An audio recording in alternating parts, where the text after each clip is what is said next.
Welcome back to another technical deep dive here in the debug zone. Today we're tackling a big question and breaking it down with insights from other users.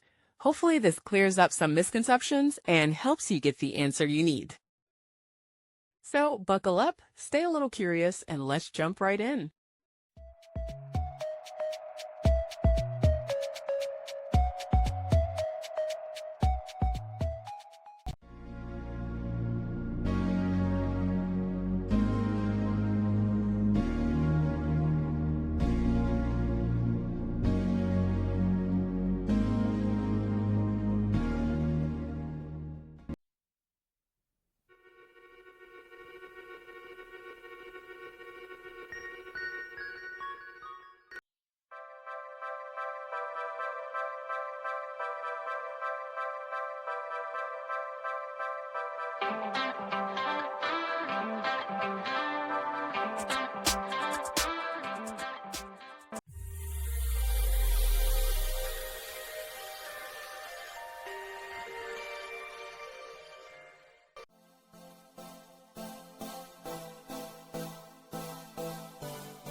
And that's a wrap.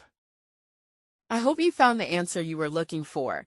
If you did, take a second to hit that subscribe button. It really helps out. And let me know in the comments which solution worked best for you. See you next time in the debug zone.